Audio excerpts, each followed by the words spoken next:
y le fue dado dominio y gloria y reino, y todos los pueblos, naciones y lenguas le sirvieron.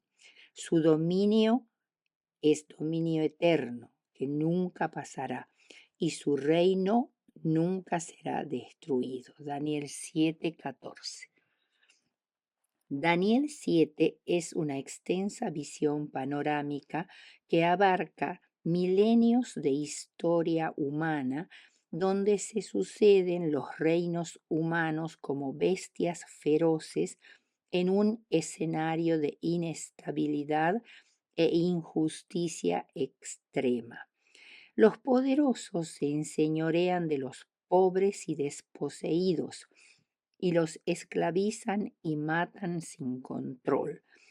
Pero la visión muestra que hay un periodo de tiempo estipulado y un juicio posterior donde serán examinadas las acciones de todos y se hará justicia y serán vengadas las víctimas. En la sala del juicio celestial, donde está establecido el trono de Dios llameante, Dios aparece como el Hijo del Hombre, montado en un carruaje de nubes hasta la presencia de Dios Padre. Un hijo de hombre simplemente quiere decir un ser humano, algo rarísimo en los atrios celestiales, pero el carruaje de nubes es característico de la divinidad. Salmo 97:2. Todo esto nos remite a un único ser en el universo que posee esa doble naturaleza divino-humana que es Cristo. Por eso, ese título, el Hijo del Hombre, era considerado un título mesiánico y fue la designación preferida de Cristo para referirse a sí mismo. Daniel lo ve viniendo hacia el anciano de días, lo cual representa la entrada de Cristo como sumo sacerdote desde el lugar santo al Santísimo, para ministrar allí durante el juicio investigador, preadvenimiento, al final del cual recibirá del Padre dominio, gloria y reino, y entonces vendrá a la tierra como Rey de reyes y Señor de señores, para destruir a los impíos y recoger a los suyos. El tema de esta lección es el gobierno de este mundo, una sucesión de experimentos humanos en materia de autonomía que nunca han funcionado. En esta lección 4 y la próxima, la 5, estudiaremos cómo las naciones fracasaron en encontrar el camino correcto. Ciertamente esta es una lección larga y densa, pero muy interesante. La ciencia busca conocer el mundo, pero el mundo creado por ¿quién? El propósito de la ciencia consiste en descubrir las leyes que rigen los fenómenos de la física, de la astronomía, de la química y de otras disciplinas. Pero ¿quién ha establecido dichas leyes? Cuanto más aumenta el conocimiento, tanto más retroceden las fronteras de lo desconocido en lo que es infinitamente grande y en lo que es infinitamente pequeño. La cosmovisión en el mundo antiguo pagano era altamente panteísta. El hombre, la naturaleza y aún los dioses eran parte de un sistema cósmico que obedecía a ciertas leyes y controles innatos. Pero la perspectiva bíblica rechaza esta cosmovisión panteísta junto con la magia, la astrología y todos los ritos que pretendían influir en la naturaleza o en la historia. La cosmovisión bíblica nos revela la existencia eterna de un Dios personal y justo, que tiene interés en el ser humano. No es un Dios caprichoso, sino esencialmente justo. Este Dios es un Dios soberano que creó al hombre a su imagen y semejanza, como resultado de un plan inteligente concebido por la mente maestra de Dios, como un ser único, pensante, irrepetible, capaz de relacionarse armoniosamente con su creador, con su prójimo y con el ecosistema. Un hombre creado a imagen de Dios, con propósito, objetivos y una finalidad definida. Lo creó para dialogar con él y para que el hombre disfrute de ese compañerismo. La naturaleza, como todo el universo, fue creada por Dios y sujeta a Él. Por lo tanto, la naturaleza no es eterna ni infinita, sino contingente. Tampoco la naturaleza es Dios, como lo afirma el panteísmo, sino que Dios es Dios también de la naturaleza. Muchos pueblos veían y ven en la naturaleza como una parte de un círculo cósmico que puede ser influido por ritos mágicos. Muchos de los dioses de los pueblos representaban ciertos aspectos de la naturaleza, como la lluvia, la fertilidad de la tierra. Este y esos dioses tenían control sobre diversos fenómenos naturales y también sobre el hombre, según lo que ellos pensaban. La perspectiva bíblica es totalmente opuesta. Dios creó el ecosistema para que el hombre lo labrara y lo guardase, según Génesis 3:15. Este mandato implica que el hombre debía relacionarse en forma responsable con la naturaleza, no temerle, pero tampoco explotarla ni depredarla. Encontrar una respuesta satisfactoria y dignificante a la pregunta ¿de dónde vengo? Para que nuestra existencia tenga sentido, porque tener claro de dónde venimos hace al sentido de pertenencia y no sufriremos la angustia existencial derivada de la incertidumbre de no conocer nuestros orígenes y tampoco nuestro destino final. La Biblia nos enseña, por tanto, que la denominada prehistoria, es decir, la actividad del hombre en épocas anteriores a todo documento escrito, tradición o leyenda, no existió porque el hombre fue creado completo, con sus funciones mentales superiores totalmente desarrolladas, y no necesitó evolucionar de formas inferiores de vida hasta su estado actual. Si consideramos el registro histórico como la iniciación de la historia, podríamos considerar prehistoria a los 25 siglos desde la creación hasta que Moisés puso por escrito lo sucedido. Pero si consideramos la historia oral como válida, no hubo prehistoria. La Biblia es la historia más antigua y abarcante que poseen los hombres. Solo en ella hallamos un relato auténtico del origen de las naciones. Solo en ella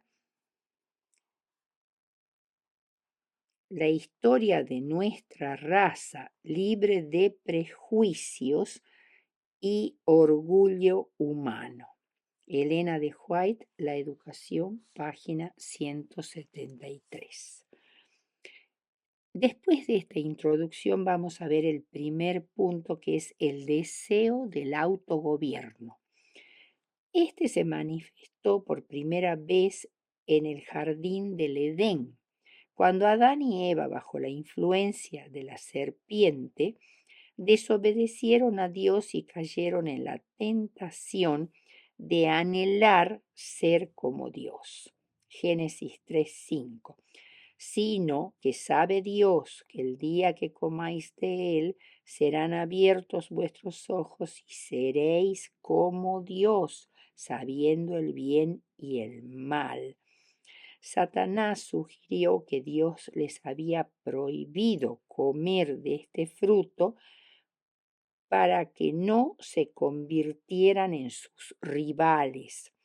Les dijo que Dios había mentido cuando dijo que la muerte seguiría al acto de comer del fruto.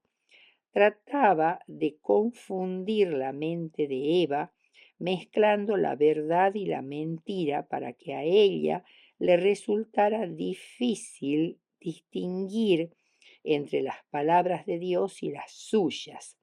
El anhelo de ser semejante al Altísimo era lo que movió a Satanás para orquestar su rebelión en el cielo. Isaías 14, 12 al 14. Y que seguiría siendo su principal causa de desvelo, ser semejante al Altísimo. En Eva surgieron entonces la duda y la incredulidad, y miró al árbol de otra manera. Le parecía ahora diferente, le parecía encantador, incitaba su paladar, sus ojos y su anhelo de aumentar su sabiduría. En su mente ya era culpable de codiciar el fruto, y acto seguido, después de codiciar aquello a lo que no tenía derecho, lo tomó, robando así la propiedad de Dios y violando el octavo mandamiento. Y dio también a su marido, transgrediendo el sexto mandamiento: no matarás. Adán no fue engañado, sino la mujer, según 1 Timoteo 2:14. Pero el poder de persuasión de su esposa, unido con su amor a ella, lo indujeron a compartir las consecuencias de su caída, cualesquiera que fueran. La caída de Adán es tanto más trágica porque no dudó de Dios, no fue engañado como Eva, procedió ante la segura expectativa de que se convertiría en realidad la terrible amenaza de Dios. Y fue la tentación deliberada, y fue la elección deliberada de Adán lo que hizo que el pecado y la muerte inevitable de la humanidad fueran la triste realidad que le esperaba a toda su posteridad. La anulación la ambición de sustituir a Dios y ocupar su lugar fue la raíz del fracaso humano. Ambos se colocaron del lado de la serpiente en usurpar el papel de Dios. El jardín del Edén permaneció en la tierra mucho tiempo después de que el hombre fuera expulsado de sus agradables senderos. Allí, a sus puertas, venían Adán y sus hijos a adorar a Dios. Cuando la ola de la maldad cubrió el mundo, Dios quitó el Edén de la tierra antes que viniera el diluvio universal, y será restaurado cuando haya un cielo nuevo y una tierra nueva. El segundo punto es el diluvio universal. La vida en la tierra no debió ser nada fácil para Adán y sus primeros descendientes después del pecado. La naturaleza había sido perfecta y extremadamente bella. Se despertaban sin sentirse mal y caminaban sin sentimiento alguno de miedo. Pero después del pecado, todo a su alrededor les hacía recordar eso. La tierra empezó a producir espinos y cardos. La naturaleza parecía contaminada y la muerte, el peor de los enemigos, los amenazaba todos los días. En el Génesis, después de la narrativa de los primeros capítulos, aparece una inmensa catástrofe que puso fin a casi toda la humanidad excepto Noé y su familia. Se han presentado o se han encontrado tabletas mesopotámicas donde se relata esta tremenda historia. Beroso, un antiguo sacerdote de Babilonia, menciona una lista de reyes que vivieron antes del gran diluvio que afectó a la tierra. Es un texto que proviene del siglo III a.C., pero que se basa en tabletas cuneiforme mucho más antiguas que también se encontraron. Estas listas de reyes fueron producidas en un periodo de unos 400 años, que cubre del 2100 al 1700 a.C. En ese intervalo muchas cosas ocurrieron en Mesopotamia. Ur, la ciudad de Abraham, se transformó en la poderosa capital del imperio sumerio, donde floreció una gran cultura. Haciendo un paralelo con la Biblia, hay dos cosas en estas listas de reyes sumerios que nos llaman la atención. Primero, la extrema longevidad de los reyes antediluvianos, que según las tabletas vivieron miles de años. Y segundo, la semejanza lingüística de varios nombres de estas listas y de algunos patriarcas antediluvianos mencionados por la Biblia. Estas listas, en la línea 40, se quiebra la secuencia con la frase "y entonces vino el diluvio y cubrió la tierra". A partir de allí, el listado de los reyes postdiluvianos se reduce drásticamente de varios miles de años a solo algunos centenares de años, lo mismo que sucede con los patriarcas postdiluvianos bíblicos. Las versiones más antiguas del diluvio fuera de la Biblia tratan del relato de una inmensa inundación que afectó el planeta Tierra.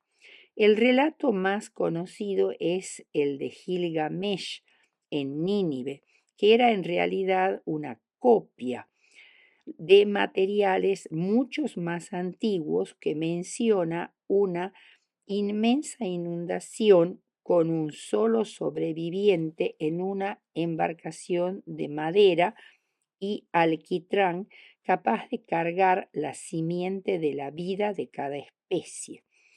Cayó una lluvia torrencial por 6 días sin parar. Otros relatos similares nos dicen que el relato del Génesis no es el producto de la imaginación de Moisés. No se trata de una mera leyenda mesopotámica copiada por el autor bíblico. Esta misma historia de un libro universal aparece en las tradiciones milenarias de la India, la China, Egipto y México. El cuarto punto que vamos a ver es Nimrod y Nínive, Génesis 10, 1 al 12. Pablo dijo que Dios de una sangre ha hecho todo el linaje de los hombres. Hechos 17:26. Hubo un tiempo en que un único Dios era reverenciado por los hombres, pero eso cambió con el pasar de los años y varias divinidades comenzaron a ser adoradas por las ciudades-estado que se formaron después del diluvio. Cada clan tenía su dios local y esto suscitó muchas guerras tribales. Con la construcción de muros en torno de las ciudades, se intensificó todavía más la práctica de adorar un dios protector de esa aldea o ciudad. Fue en ese ambiente en el que surgió Nimrod, descrito en Génesis 10:9 como hijo de Cus y vigoroso cazador delante de Jehová. Debió de ser un eximio guerrero, muy hábil administrador, pues la fundación de por lo menos 8 grandes ciudades está asociada a su nombre. Versículos 10 al 12, y son Babel, Erech, Akkad, Calne, Nínive, Rehobot, Cala y Resín. Sin embargo, ninguna ciudad fue más famosa que la primera de la lista, Babel, y primera ciudad-estado de Mesopotamia, lo cual sugiere que los sumerios probablemente eran camitas. Según la Biblia, Nimrod era una persona renombrada por sus hechos osados y audaces. Nimrod aparece haciendo poderosas hazañas, como matando a mano limpia leones y otras bestias feroces. Aprovechó la creciente ola politeísta para ejecutar un estrafalario plan político, fundar un reino unificador, la religión que lo tendría a él mismo como principal monarca. Se llevaron a adorar en estas ciudades un total de 750 divinidades diferentes. Cada ciudad-estado de Sumeria era gobernada por un sumo sacerdote que era al mismo tiempo un jefe militar absoluto. Los dioses regionales eran los propietarios de todas las tierras.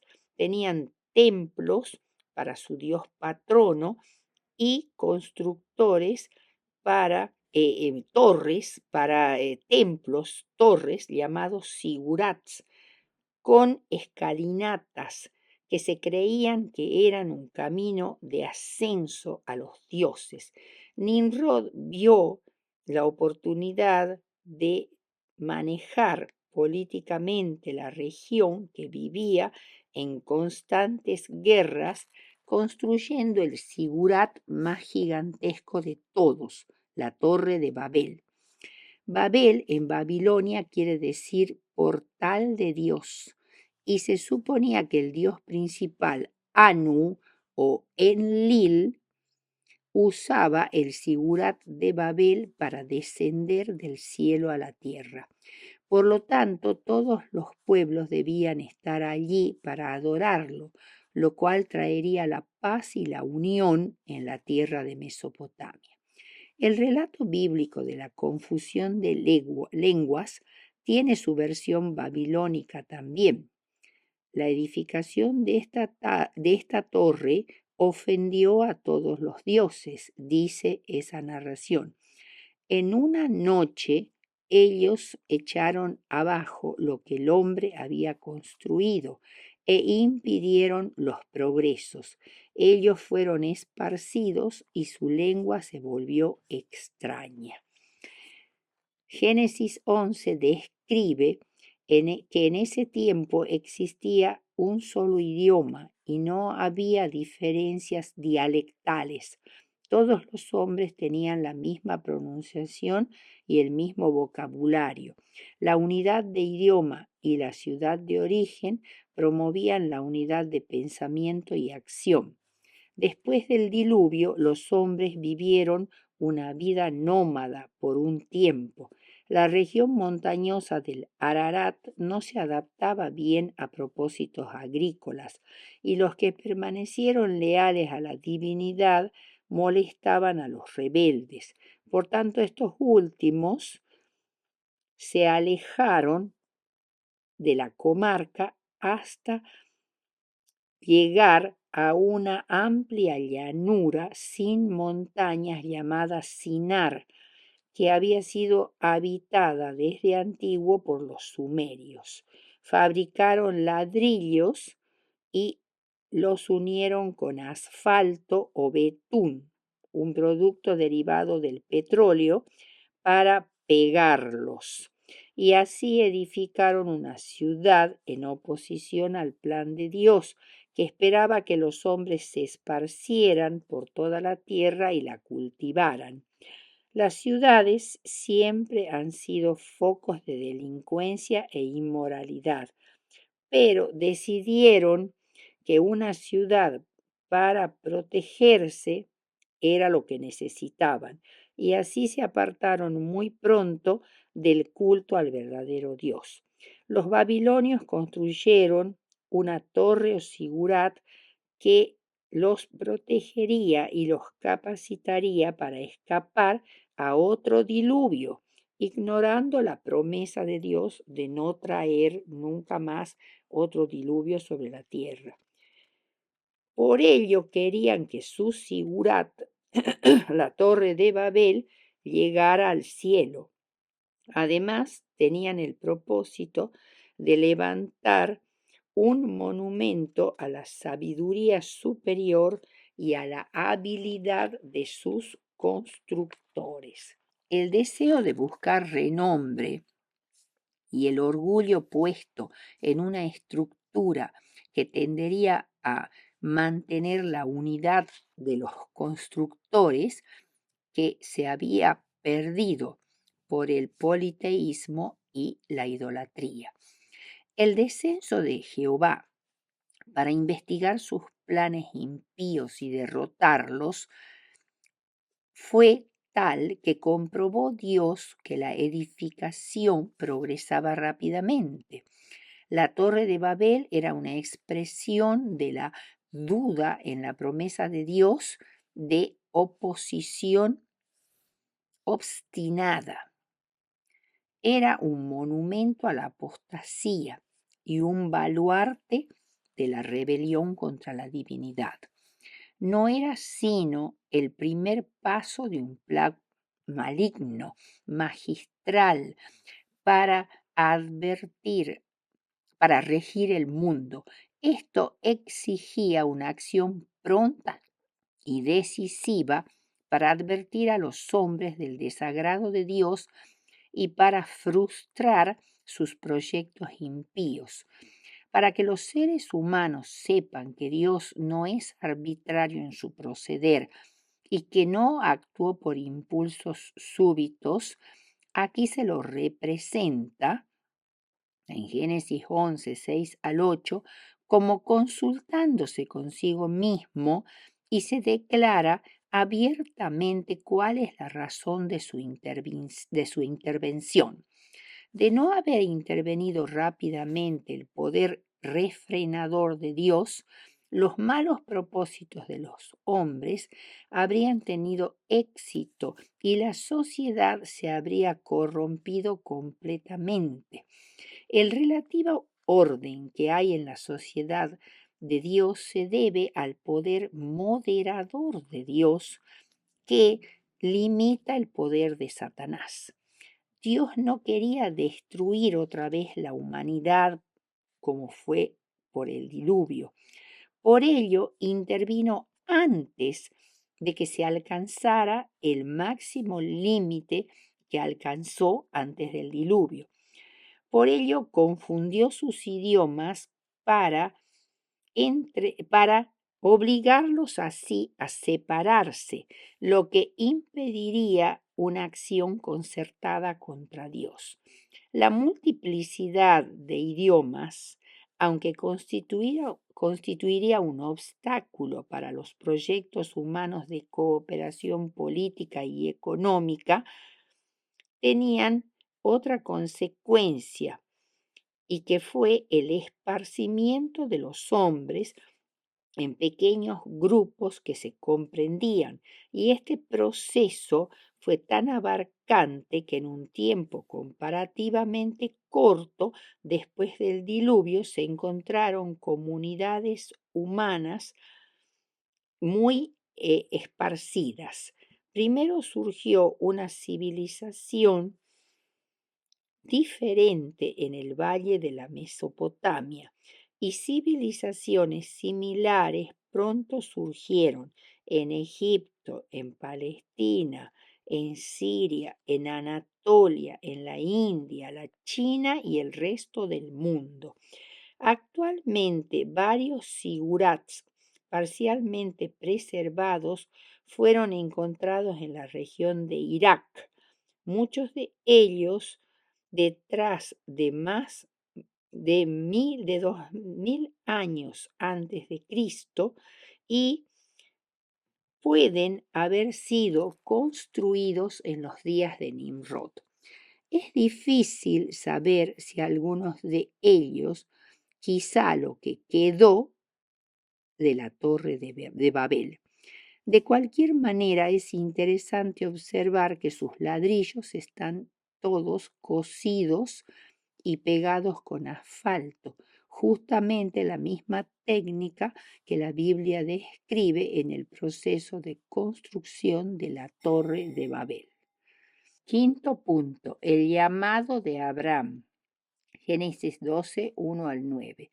Ya vimos que el relato de la Torre de Babel en Génesis 11 tiene que ver con la repoblación del planeta Tierra después del diluvio y nos informa acerca del origen de las lenguas. Es importante que para hacerlo Dios había preservado, una sola familia, la casa de Noé, de quien dijo: a ti he visto justo delante de mí en esta generación. Sin embargo, dentro de la familia de Noé, sus 3 hijos, pronto se desarrolló la misma gran división o distorsión que se había visto en el mundo antediluviano. Noé, por inspiración divina, predijo la historia de las 3 grandes razas que habrían de proceder de estos 3 padres de la humanidad. Al referirse a los descendientes de Cam y refiriéndose más específicamente al hijo de Cam, Canaán, Noé dijo: maldito sea Canaán, siervo de siervos será a sus hermanos. Génesis 9:25. Lo cual no es una predestinación ni una maldición, sino es una profecía, es decir, es la manifestación de la presciencia de Dios, es decir, de la capacidad de Dios de ver el futuro por adelantado y revelarlo a sus profetas. No era la voluntad de Dios ni la de Noé que los camitas tuvieran ese destino, era sólo la consecuencia de las acciones de Cam erradas. Ya en días de Noé reveló que mucho de la reverencia filial había desaparecido en él, y se hizo evidente la impiedad y la vileza de su carácter. Estas características se perpetuaron en su hijo Canaán y sus descendientes, y no por una herencia fatal e inevitable, sino por intención voluntaria. En cambio, la reverencia de Set y Jafet hacia su padre y hacia los divinos estatutos prometía un futuro más brillante a sus descendientes. Noé declaró proféticamente de ellos: bendito el Dios de Sem, y séale Canaán siervo. Engrandezca Dios a Jafet y habite en las tiendas de Sem, y séale Canaán siervo. Génesis 9, 26 y 27.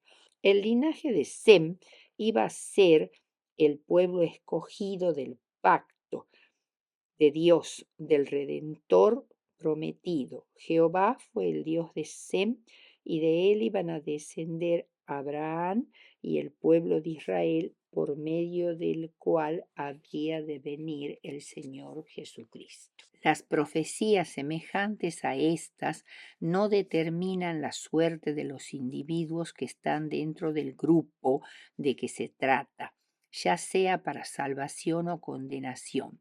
Rahab, la cananea, y Arauna, jebuseo, fueron recibidos en la comunión del pueblo elegido de Dios, y la mujer cananea fue ayudada por el Señor Jesús debido a su fe. Pero se pronunciaron ayes sobre los endurecidos fariseos y escribas, e Israel fue rechazado debido a su incredulidad. Génesis 12:1. Desde aquí, Abraham es el héroe de la narración del Génesis. Abraham, que vivió desde 1950 a 1775 a.C., nacido en Ur de los Caldeos, fue llamado a abandonar su ciudad en el año 1875 a.C. Abraham no provenía de un clan de pastores nómades sin cultura. Su ciudad natal era altamente civilizada y poseía un extraordinario sistema de leyes, economía, religión y arte. Muchos escépticos creían que Ur era una ciudad imaginaria, producto solamente de la imaginación del autor bíblico, pero cuando el equipo del arqueólogo inglés Leonard Woolley, después de remover toneladas de arena del desierto entre el río Tigris y el río Éufrates, trajo a la superficie los restos de la antigua Ur, datada en el tercer milenio antes de Cristo. Muchos tesoros fueron desenterrados allí, pero lo más impresionante fue el descubrimiento de un sigurat que se elevaba sobre una plataforma rectangular de 62,5 por 43 metros.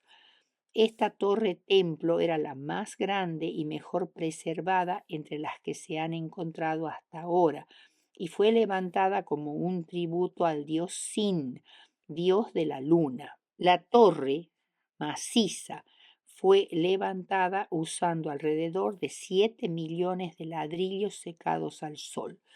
La palabra de Jehová con respecto a salir de Ur comienza con una orden, continúa con una promesa y termina con una bendición. Estos tres aspectos importantes caracterizan toda manifestación de Dios para los hombres. El llamamiento de Dios demandaba que Abraham rompiera completamente con el pasado. No solo tenía que salir de Mesopotamia, la tierra de los dos ríos, sino que también tenía que renunciar a los vínculos familiares y aún a la casa de su padre, para no volver nunca más a los de su propia sangre, y resultaba para él una dura prueba. Harán y, Harán y Ur compartían la misma civilización y las mismas normas de vida. Todo cambiaría cuando dejaría la tierra de los dos ríos y cruzara Siria y Palestina. En vez de fértiles tierras de pastoreo, encontraría una región montañosa, densamente arbolada, y las tribus que allí vivían eran de un nivel cultural muy bajo y de una religión especialmente degradada. Un joven puede salir de su país natal con poco pesar, pero no es fácil que un hombre de 75 años haga una decisión tal. Canaán fue su destino desde el mismo principio, donde iba a ser peregrino y extranjero sin un lugar seguro donde morar, donde Dios lo guardaría día tras día y lo protegería. La compensación que tendría Abraham era la promesa: haré de ti una nación grande. ¿Qué significaba grande? Grandes cantidades, gran influencia, grandeza en realizaciones espirituales. Abraham no lo sabía en ese momento. Te bendeciré. La promesa incluía tanto bendiciones espirituales y temporales. Y engrandeceré tu nombre.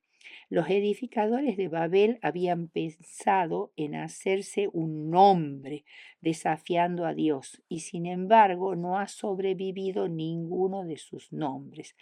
Abraham sencillamente debía ir a donde Dios lo dirigiera a fin de ganar fama. Versículo 3. Serán benditas en ti todas las familias de la tierra.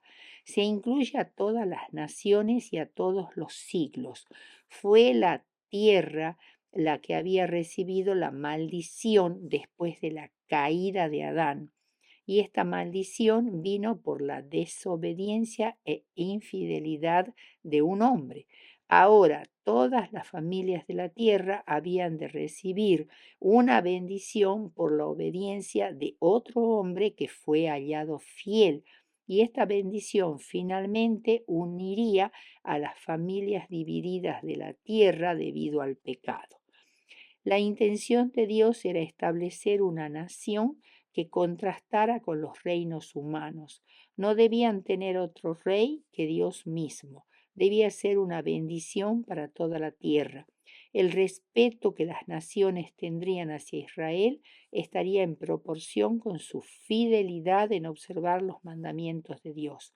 Esto impresionaría mucho a las naciones circunvecinas y toda una nación, no un solo individuo, unida y en cooperación con Dios, exhibiría la gloria de su carácter ante el mundo.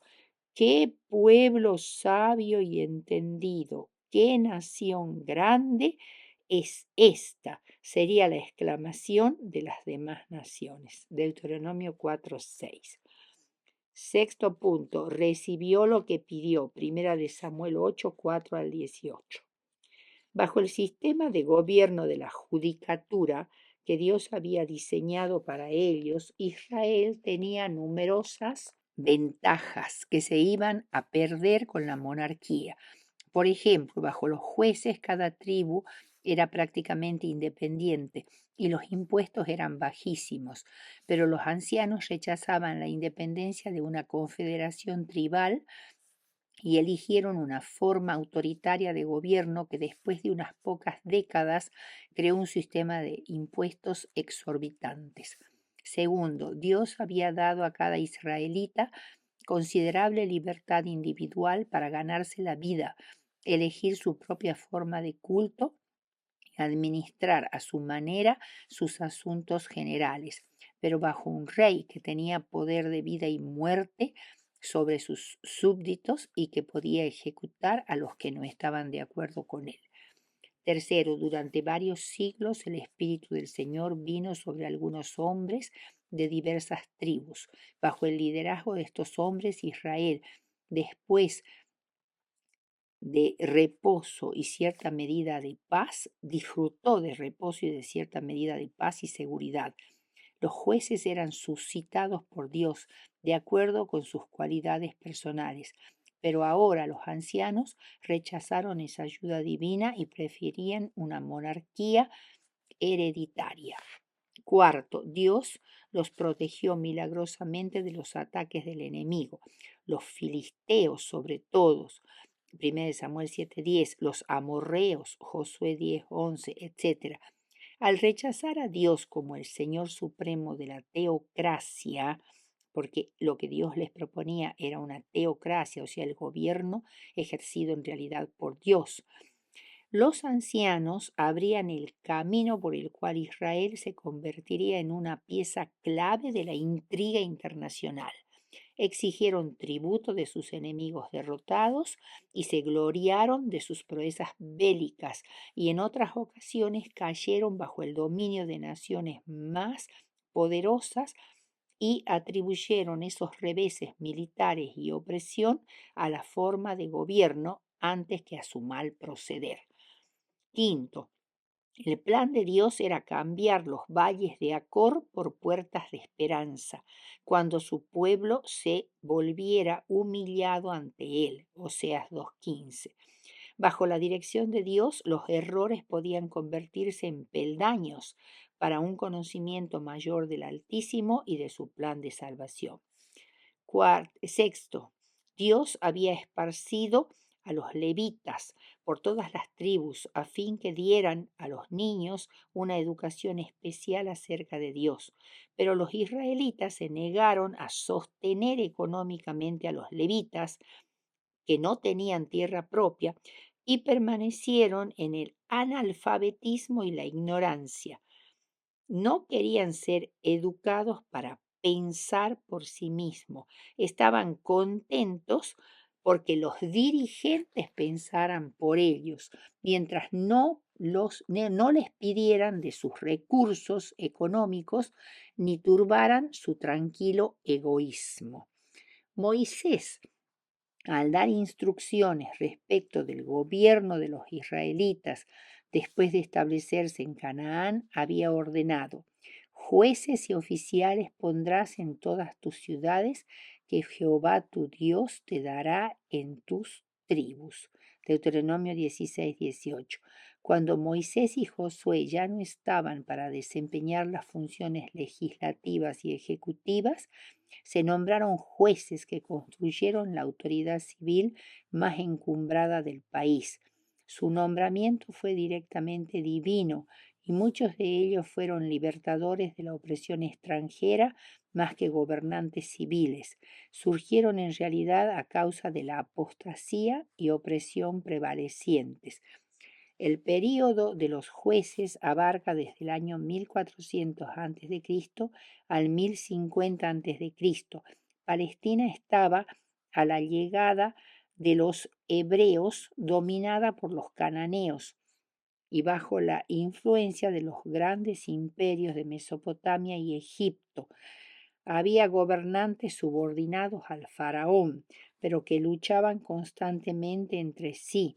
Tenían ciudades fortificadas y carros de hierro temibles en los valles.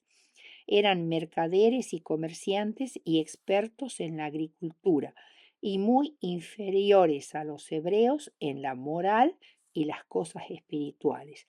Por no tener suficiente fe en Dios, los israelitas no pudieron expulsar a los cananeos, de manera que se conformaron con vivir junto a ellos después de los primeros años de guerra. Durante todo este periodo, los hebreos no pudieron construir una nación sólidamente unida, y aún en tiempos de gran peligro era imposible unir a todas las tribus en una confederación. Debido a ello, había cadenas de fortalezas cananeas que dividían la tierra y hacían imposible la unión entre las tribus hebreas. La religión cananea giraba en torno a ritos para asegurar la fertilidad del suelo, y había muchas festividades en honor de deidades agrícolas. Muchos de los hebreos fueron inducidos a aceptar también estas creencias. Por otro lado, las constantes invasiones de otros pueblos trajeron lucha y opresión a las tribus hebreas. Desde el noreste llegaron invasores mesopotámicos, desde el sureste los moabitas, desde el este los madianitas y amonitas, y desde el suroeste los filisteos. Y debido a la debilitación de los vínculos de unidad nacional y religiosa, los hebreos fueron incapaces de resistir estos ataques.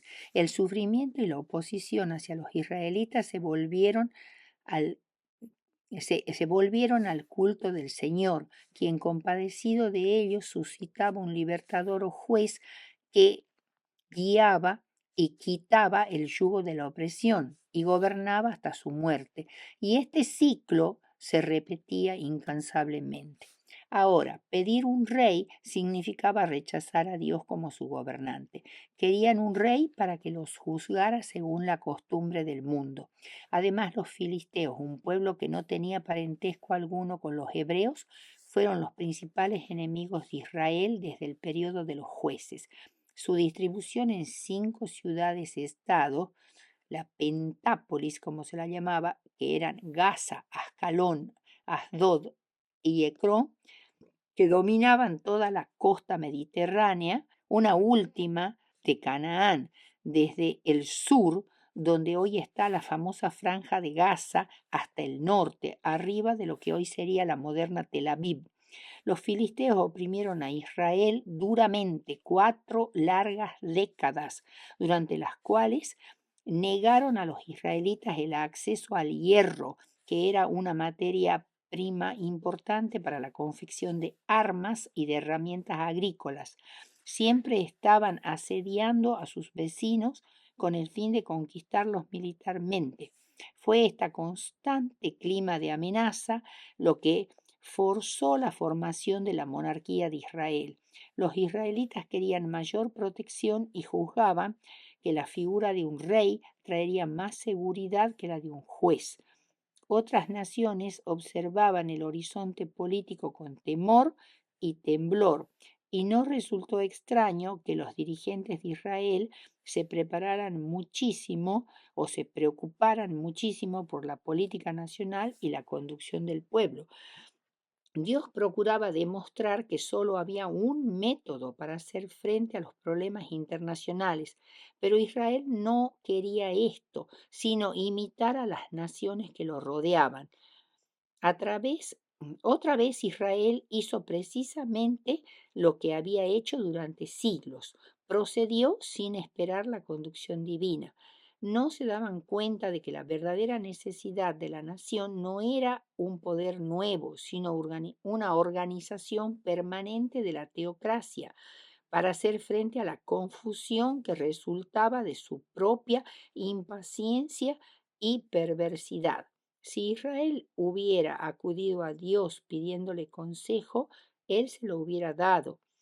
Como se le presentaron con un ultimátum, queremos un rey, Dios aceptó su elección. En el tiempo cuando comenzó en el cielo el gran conflicto, hasta el día de hoy, el gran plan de Dios para el universo ha sido mal interpretado por algunos. Profesando ser sabios, pusieron en duda la veracidad de lo apetecible de la dirección divina y siguieron lo que en su ignorancia les pareció lo mejor, tan solo para encontrar que habían entrado en un callejón sin salida. Basta con mirar la historia de Israel después que decidió tener un monarca para ver cuán penosas fueran las cosas para ellos bajo sus reyes. Hoy como ayer, todos los gobiernos humanos tienen algo en común.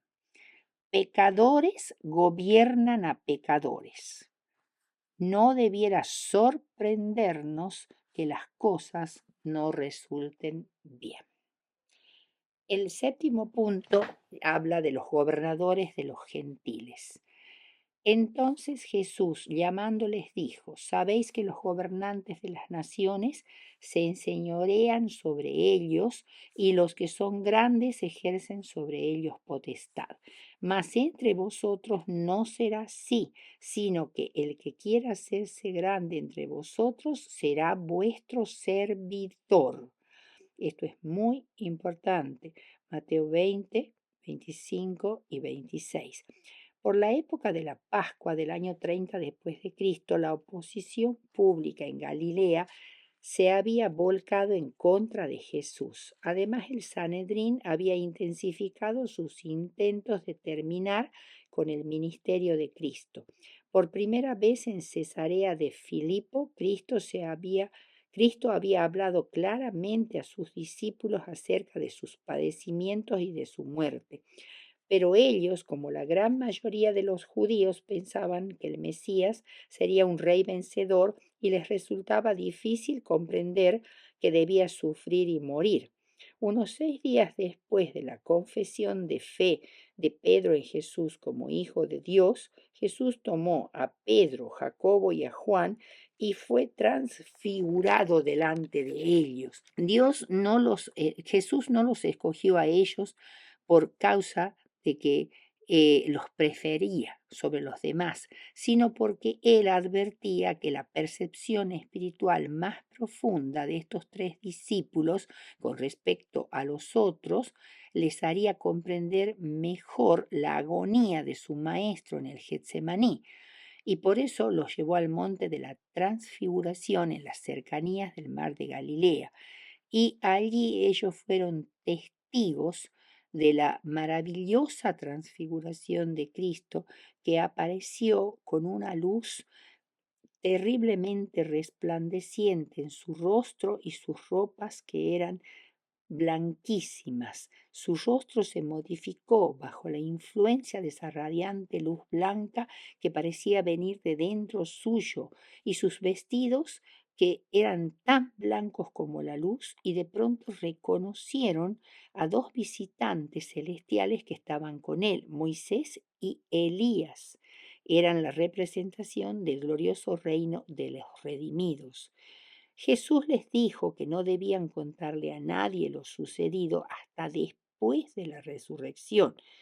Y cuando ellos bajaron del monte a la planicie, se encontraron con una situación tan diferente de la que habían presenciado en el monte, que era realmente muy decepcionante, porque allí la atmósfera era muy tensa.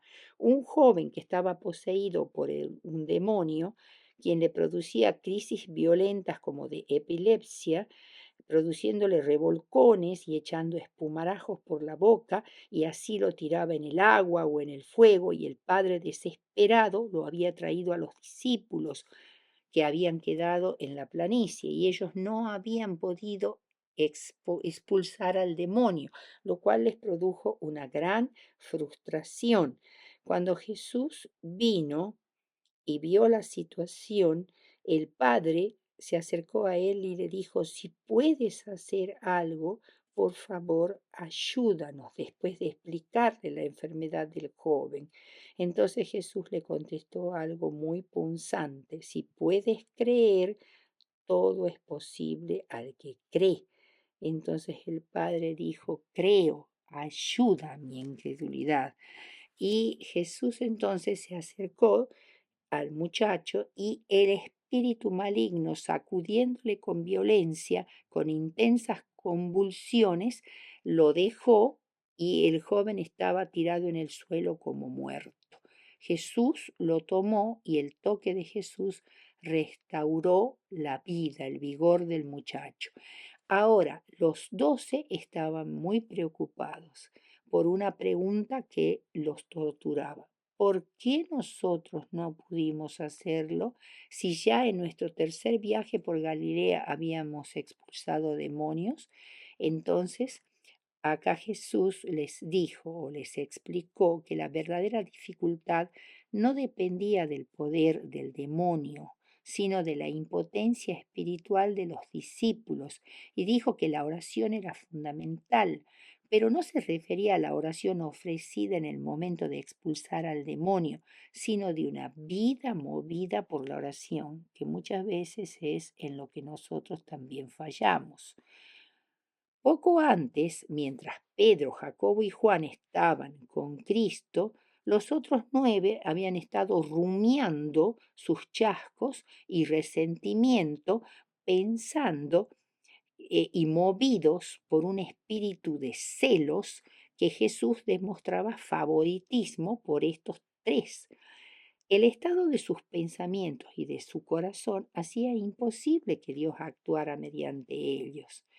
Desde allí caminaron por Galilea en un viaje secreto para que no los molestaran los espías de los fariseos, y durante el camino les enseñaba claramente a los discípulos acerca de sus sufrimientos venideros y de su muerte.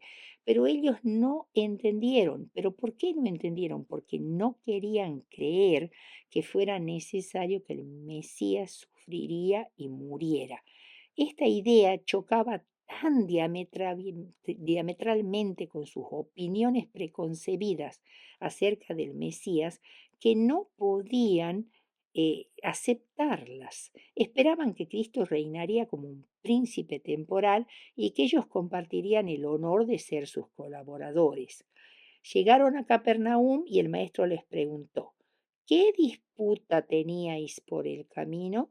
Y ellos callaron, porque ellos se habían atrasado un poco y venían disputando por algo. Entonces, ¿y cuál era la causa de la discusión? Que quién sería el primero entre ellos en el reino que esperaban que su Señor estableciera pronto. Y la respuesta de Jesús fue, si alguno quiere ser el primero, será el postrero de todos y el servidor de todos. Marcos 9:35. La verdadera grandeza implica renunciar a la grandeza como meta de la vida. El más grande es el servidor de todos, en un servicio voluntario. En esencia, el reino de los cielos consiste en servir a Dios y al prójimo, no en ser servido por otros. Israel pidió un rey humano, lo que condujo a la caída moral de la nación. Los reyes se volvieron progresivamente más malvados hasta que Dios permitió que los babilonios llevaran cautivo a su pueblo como una forma de corregir el rumbo. Algo similar sucedió en la historia de la iglesia cristiana. En la primera parte del Imperio Romano pagano, del año 31 a.C. al 323 después de Cristo, se encarnó Dios en la persona de Jesús. Se habían cumplido las 70 semanas de Daniel 9, 24 al 27, lo cual llevaba con precisión matemática al ungimiento o bautismo del Mesías en el año 27 después de Cristo. La crucifixión sucedió en el 31 después de Cristo y el apedreamiento de Esteban, que marca el fin de los 70 años, de los 70, sí, de las 70 semanas, que son 490 años, que estaban separados como tiempo de gracia final para Israel, y marca la caducidad de Israel como pueblo escogido y el comienzo de la predicación del Evangelio a los gentiles en el año 34 después de Cristo. ¿Por qué en ese tiempo y no en otro se encarnó Dios? Porque precisamente en ese tiempo estuvieron dadas las condiciones. Un mundo pacificado gracias a la Pax Romana, tolerancia religiosa, un idioma internacional, el griego, una buena red vial de comunicación trazada por los persas y perfeccionada por los romanos. Todos los caminos conducen a Roma. Y también porque el mundo greco-romano estaba viejo, agonizante, arruinado y falto de esperanza.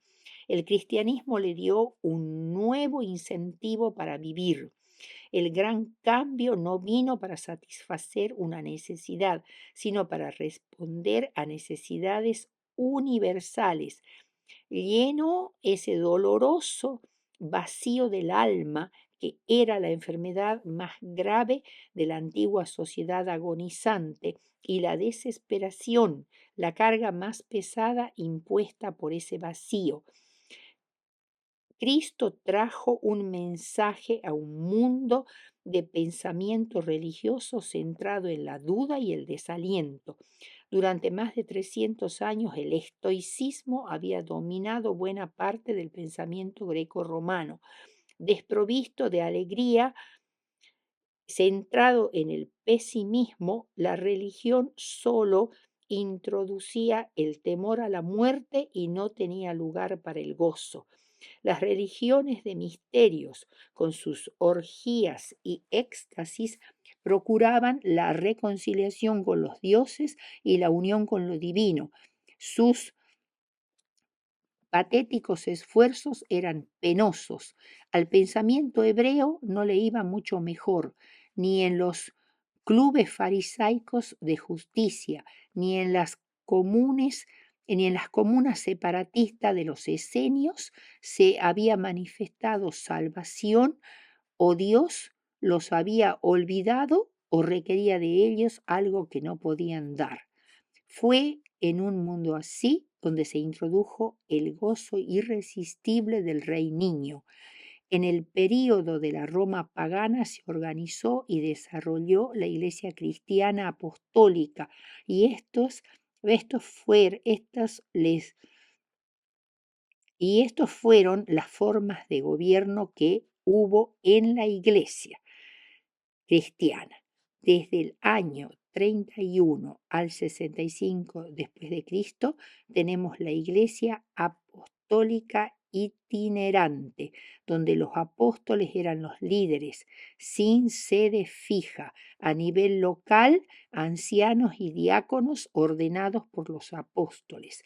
Después viene el período del episcopado colegiado, que va del año 65 al 100 después de Cristo.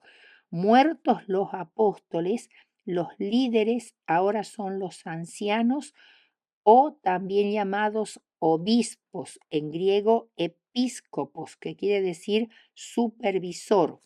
Como en la iglesia había varios, se formó el colegio episcopal, o sea, el conjunto de todos esos ancianos u obispos que gobernaban la iglesia. Pasamos después al episcopado presidencial, desde el año 100 al 150 después de Cristo, donde varios ancianos u obispos presididos por uno de ellos, o sea, un primum en inter pares en latín, que significa primero entre iguales, la iglesia se hace entonces católica, que quiere decir universal. Entonces vemos aquí la aparición de un obispo que está gobernando a todos los otros obispos, y una iglesia católica universal en primer lugar. Después vamos a ver que este término tiene otras implicaciones. Cuarto, un episcopado monárquico desde el 200 después de Cristo, donde el obispo ya lidera un área del imperio. Los ancianos de esa misma área son llamados presbíteros. El impacto del cristianismo sobre las culturas paganas fue importante al reconocer el valor del individuo y como obra de la divinidad, la separación de los límites de la nación y el Estado y la conciencia universal humana, la fundamentación de las relaciones en el amor y la igualdad esencial de todos los hombres, la valorización de la familia, el más allá, y la iglesia como eh, eh, la que administraba la educación.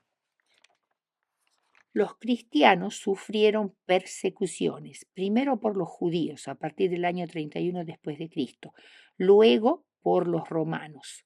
Las más crueles de las 10 persecuciones romanas fueron la primera de Nerón del 54 al 68 después de Cristo, y las dos últimas de Diocleciano en el 313 y de Maximiano en el 313. Además, al finalizar el primer siglo, la Iglesia cristiana perdió su pureza doctrinal en el año 100 después de Cristo. En los dos siguientes periodos, Esmirna y Pérgamo, según Apocalipsis, se introdujeron doctrinas falsas como el dualismo griego, la inmortalidad del alma, el monasticismo, la mariología, el celibato del clero, la adoración de imágenes, el purgatorio, el limbo y el infierno. Constantino y el cristianismo, 306 al 337 después de Cristo. Constantino es quien saca a la iglesia cristiana de las catacumbas donde estaban refugiadas por las persecuciones, y les permite dar el paso al trono. El 7 de marzo del 321 después de Cristo reemplazó el sábado como día de reposo por el domingo. En el 323 después de Cristo declaró al cristianismo como religión oficial del imperio, con lo cual consumó la unión de la Iglesia con el Estado. Y también celebró el concilio de Nicea, que condenó a Arrio y a los arrianos y fijó el credo niceno. La desviación doctrinal del cristianismo primitivo. Transitando el cuarto siglo de la era cristiana, se advierte una fuerte contaminación de la primigenia pureza de la doctrina cristiana, contaminación que continúa hasta nuestros días. La gran brecha entre el catolicismo romano y Cristo. Tenemos el purgatorio, el poder temporal, la Inquisición, la venta de indulgencias, la transustanciación, que es la transformación de la hostia, según ellos creen, en el cuerpo verdadero de Cristo, la adoración de la hostia, la Biblia incluida en el índice de los libros prohibidos, el Concilio de Trento, donde se condena la justificación por la fe, la Inmaculada Concepción de María, se condena la separación de la Iglesia y el Estado, la infalibilidad del Papa, la asunción de la Virgen María. El último imperio universal del que hablan las profecías de la Biblia es el de Roma, que finalmente recibiría el apoyo de todos los moradores de la tierra. En sus tres etapas apocalípticas tenemos la Roma pagana, la Roma papal medieval y la Roma papal restaurada. El imperio romano fue recibiendo estocadas mortales. Primero, la Roma imperial pagana sucumbió a través de los pueblos bárbaros o germanos. Apocalipsis 8, 6 al 13 los representa con 4 toques de trompeta. Apocalipsis 8, 6 al 13. Símbolos de la justicia y castigo divinos y representan a los generales bárbaros: Alarico, rey de los visigodos; Genserico, rey de los vándalos; Atila, rey de los hunos; y Odoacro, rey de los érulos. Esto hizo abdicar en el año 476 al último emperador romano occidental, Rómulo Augusto, y es la caída del Imperio Romano de Occidente, la Roma imperial pagana. Ahora, Roma, sin embargo, no desapareció. De las cenizas del antiguo imperio iba a levantarse el anticristo romano, con el expreso objetivo de restaurar el imperio romano, ahora conocido como Sacro Imperio Romano, bajo la tutoría y liderazgo de los papas. Se volvió teocrático, sin abandonar los antiguos títulos imperiales ni renunciar a su carácter cruel y tirano. Se inició en el siglo VI y los que trataron de mantener la fe original viva debían sufrir el martirio y la hoguera. Su clamor al cielo aparece descrito de manera patética en el Apocalipsis como los mártires que reclaman justicia debajo del altar del juicio divino en su favor. Apocalipsis 6, 9 al 10. De la nada, como anticipaba el Apocalipsis, mediante 2 toques adicionales de trompeta, en Apocalipsis 9, iban a aparecer los árabes musulmanes con la expresa misión de castigar al mundo infiel, judaísmo y cristianismo. Esas invasiones islámicas impidieron la unión del imperio oriental romano con el occidental y debilitaron de tal manera a la Roma papal que a ésta le fue imposible doblegar a los protestantes que querían volver a la Biblia en lugar de la tradición como única fuente de fe y conducta. Los turcos otomanos también atacaron fuertemente durante la mayor parte del segundo milenio cristiano a los príncipes y reyes de Europa, dejando libres a los seguidores de la fe reformada hasta que el protestantismo se afirmó de tal manera que Roma no podía erradicarlo más. La séptima y última trompeta, que tendrá que ver con la Roma contemporánea, la Roma papal que está ya en la época actual, que tiene que ver con la época actual, va a recibir el impacto de la séptima y última trompeta, que es del Señor. Dios mismo, en la persona de su Hijo, dará el golpe final a las naciones y religiones de la tierra en su último intento de unir otra vez en un imperio universal a todo el mundo en rebelión contra el Creador.